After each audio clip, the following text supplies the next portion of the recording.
Okay. This tablet's doing something funny. Alright, well, if this is not very loud, you gotta make sure to tell me that it's not picking me up. Because it's just like, I mean, this is really, like, this is a very, very cheap tablet.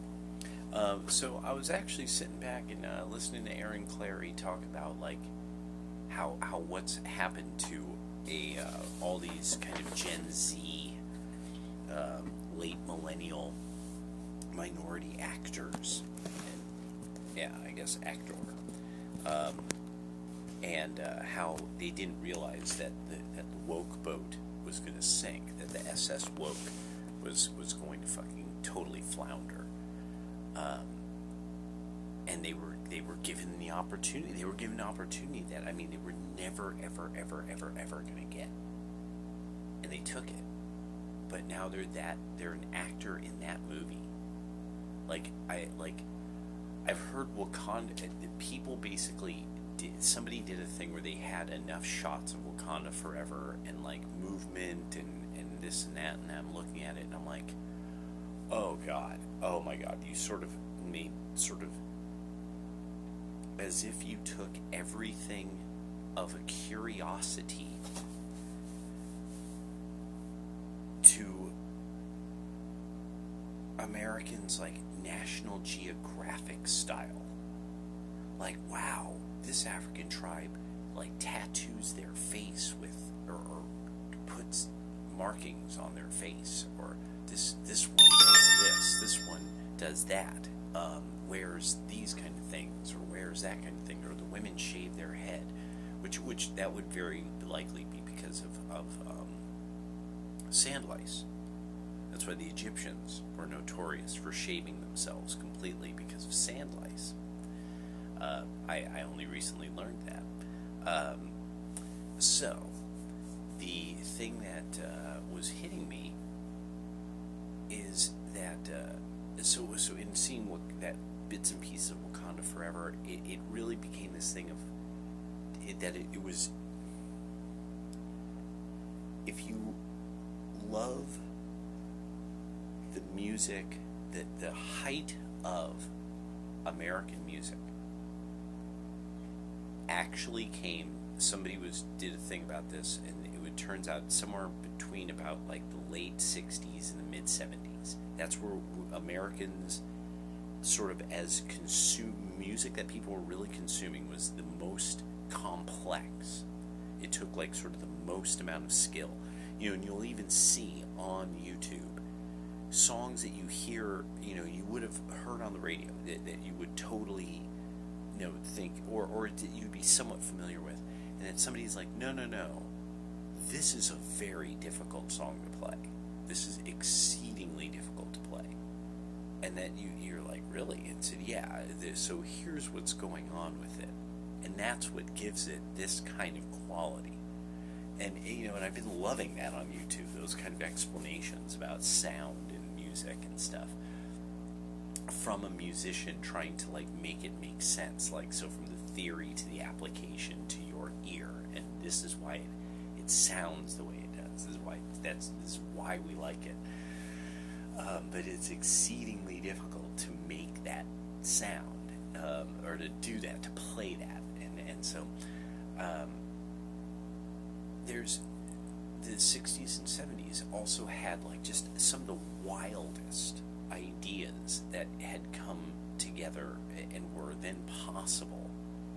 And because of how wild and crazy that period of time was, including incredible violence. I mean, like, very similar to now.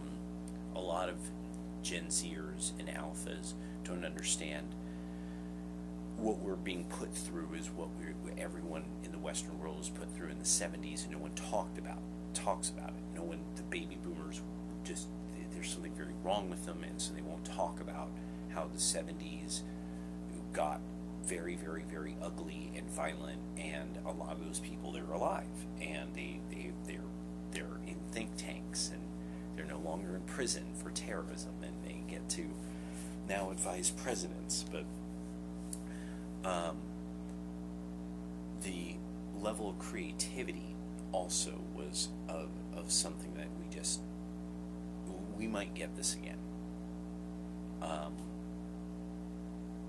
It's not, you need too many factors. A creative period will come again, and it will be different. It'll rhyme. But it will be different.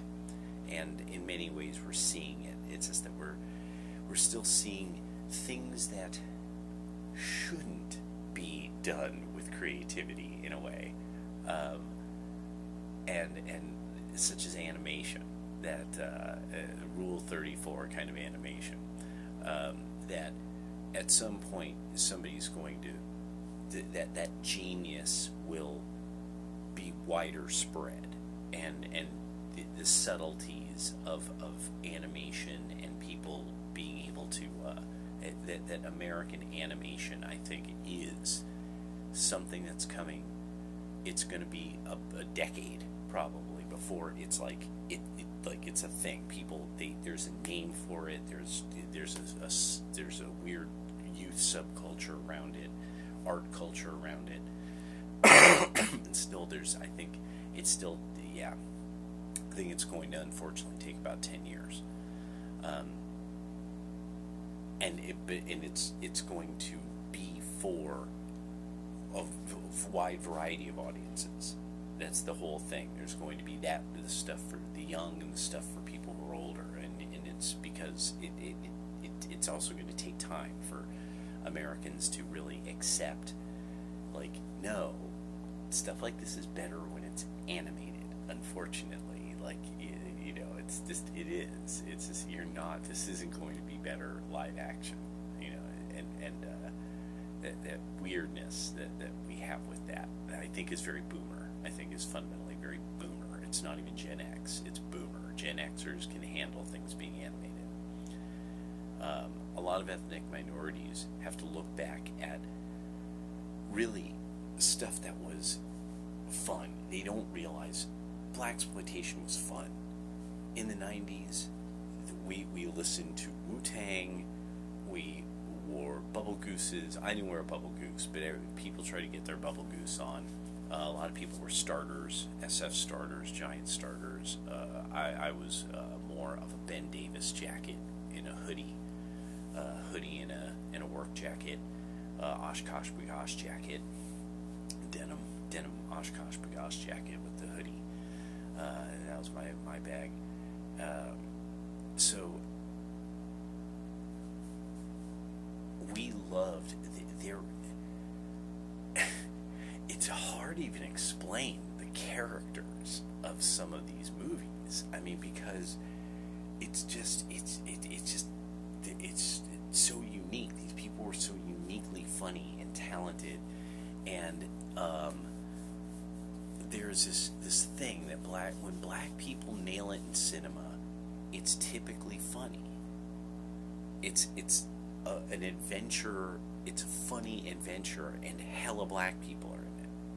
That, or it's an imitation of real life in a way that's really gritty, like Menace to Society. And there's hella people, like there's like MC8 popping up in there, Too Short and stuff and all that. Short Dog, I'm that rapid man. Being the dope man. Short Dog is the dope man. And of course MC8 was a fool driving. He's of course a driver. That was everybody. It made perfect sense. Like they're the people that they came across as to us. In their public persona. And Doughboy. I mean, just all that stuff. I didn't watch Juice. Just so anybody ever asks, or it comes up, for some reason I missed catching it, and I always meant to watch it, and I didn't watch Belly either. Stuff like Black Belt Jones or Superfly. I mean, where he's like kicking people, and he's in these outfits, and he's like, yeah, he's kicking people in the face, yeah, with his dress boots. and his boots somehow match his suit, and it's like it'll be an azure suit, and he has azure boots, and you're like, what? Where do you find an outfit like that? And the thing is, back in the day, I mean, anybody, black people, probably to this day, I'm betting, there's this clothes that somehow you only find this in the hood. Like if you have this outfit on, you found it in the hood. Like, so I just wanted to. There's a platinum mine, and the best part about this is the best part. This is the part that's because I took a while. For all you minority actors, if you really think if you want you want to have fun, you want to be funny, you want to show people how funny you are, how witty, how funny you are.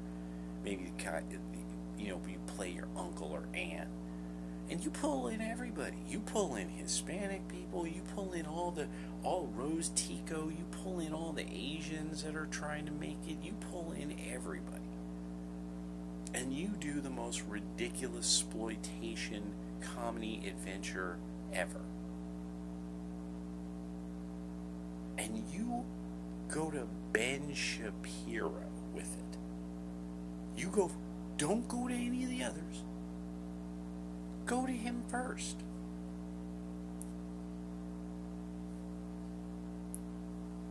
Whether he likes it or not, don't worry. A whole lot of people will be like, why did you go to Ben Shapiro with it? Well, we figured, something like this nobody would touch something like this. We're too avant-garde, you see. We're taking it to the next level, and only Ben Shapiro can take it to the next level. Do you think you could do a real sexy, funny Charlie's Angels, like the real remake that came out with Lucy Liu in that? It was preposterous. It was campy. It was preposterous. It was fun. Tarantino's movies aren't like brilliant, but they're kind of campy and outrageous and fun. And it's like, it's a Japanese girl with a mace and fighting Kill Bill with a sword and exploding heart. I mean, that was and that it was just homage after homage after homage. That's the other part, is the homage. You should. Oh my God! If anybody understood, like the Apollo Theater. Imagine if there was a fight in a blaxploitation movie, and there's a fight scene in the Apollo Theater, and like you keep seeing like there's this janitor with the broom, old janitor with a broom, and see if anybody gets it. Oh, it would be an OG joke. It would be the kind of joke only OGs would understand, and it would be like, see, homage, salute to the OGs. We listened, we understood, we looked backwards, and we saw what our culture was. It's yeah, and it's there. It's ripe for the picking. It's ripe for the fucking picking. A good, solid, and you just be funny. You just be people non-whites being funny about being non-white and being these fantasy characters of non-white outrageous adventure. Can a Boondocks ever be made again? And I think it's there. I think a lot of you, all this is happening, and you're sitting there and you're right. You got a script of all the things you can't say these things. You can't do them. This would be brilliant, but it can never be made because they would cancel you forever. And it's like, well, how much worse could it get, Rose Tico? Like, how much more unlikable of a character does one of these Wakanda people have to be? Or just kind of unknown, where, I mean, nobody even knows, that nobody's ever going to make a dork or nerd reference to them. To this day, Tashi Station, you could find places called Tashi Station all over the United States. That's a nerd reference. That is a nerd reference. But are there any black people who know, who is there a place, is there anything in black Americana at all with Soul Glow?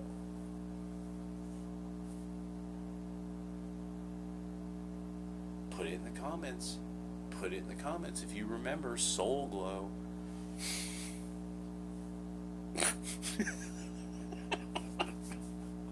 So bad.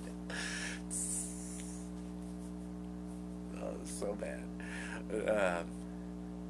I remember there were brothers with like serious perm, like serious Jerry curls like that. I'm not even kidding. Like there might be black people right now that might not believe Jerry curls like that existed.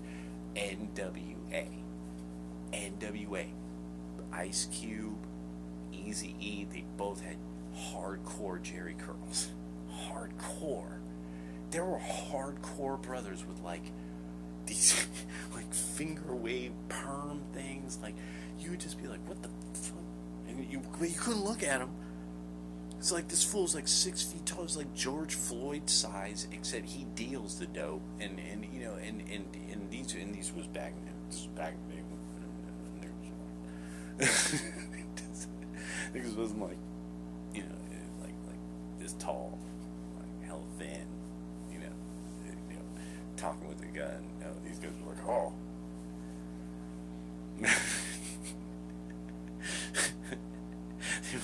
They had to drive big cars because they were big brothers. So, see, that's the kind of thing in my mind. Like, even Master P did this. Master P has a series of blaxploitation movies. I don't know if any of you remember these. Okay, I just had to put that out there. This is a gold mine just waiting for you. This happened before. This happened before. It's called, what was it, the Hollywood Shuffle. Who remembers Hollywood Shuffle? You know, talk about a Jerry curl. That's where a Jerry curl's at. And the Wayans brothers, I'm gonna get you sucker. Oh my god, I'm gonna get you sucker was great. Big ass biscuit. We're gonna go down a big ass biscuit. Damn, that's a big ass biscuit. And it's just so dumb. Biscuits with his huge big hat gang. Big ass hats. See, I can remember. There's that one midget who's in everything. That one black guy. There's a midget who's in everything. In everything that was made within my lifetime. Because if you required a midget, he was the man. That guy was dope as fuck. I think he passed on recently. I'm not sure. If I remember right, he did pass on a few years ago. But yeah, so it just, and you see, there you go, boom. Do you want to be remembered when you die? Minority actor? Do you want to be remembered? Because, I mean, if you're going to try to get talked into something where it's constantly somebody apologizing for the white man whipping, you whipped me with the whip. He got a whip. Name that one. I got a pistol. This here is a pistol. So, can you make that one? Can you even make a skit like that right now? If you know that skit, then I mean, like, can you make something like that? Enjoy bitches? Can you do an enjoy bitches anymore? I mean, or it would be, oh my god, he's in bitches. You know what that means? He's a Nazi. So it's just because somebody's gonna have to break it. Somebody's gonna have to break all this. Somebody's gonna have to smash woke, and so we could all have fun again. because nothing's fun. No one wants to be fun. No one's having fun, and really, trust me, I'm into. I want super mega nationalism, no matter what. If it means that I have to wait till everybody is just utterly, completely miserable, that they beg for order and beg for an identity, and I go, you have one, it's called the flag. Weren't your ancestors Christian? You have an identity. Congratulations. Now, listen to people like me now, because we'll make you feel good. Or do you want people to laugh? God loves laughter. God loves laughter. Do you want people to laugh? You want people to laugh with you? You want people to laugh and remember your works? Have fun. Do something funny. Be funny. It has to be funny. It just, and if you don't get it, you just don't. And it will fail, and you'll just SS woke. Bloop, bloop, bloop, bloop, bloop. I want to make sure also that some of you who you're actors now, people who are paying, they had to take the shot. They're paying for their I think it's the bachelors, or no, masters. They're getting their masters, and they're going into this end of marketing. I'll just say that this specific end of marketing that a place like University of Oregon at Eugene would specialize in. They had never heard of Get Woke, Go Broke. This was like years. Like, this is like the meme had been around about at least a year. It was like about 2 years. And it's because everyone kept doing the knee thing and stuff like that. And it was like, Get Woke, Go Broke. And I'm like, wait, you never heard this. You never heard of this meme. And I was realizing, I was like, holy crap. So they're teaching you about marketing and doing all this stuff online, but you're not in it. You're not doing it. You're not getting online, saturating yourself in these platforms so that you know how to market, you know how to use them and use them for marketing and this, that, and the other. Interesting.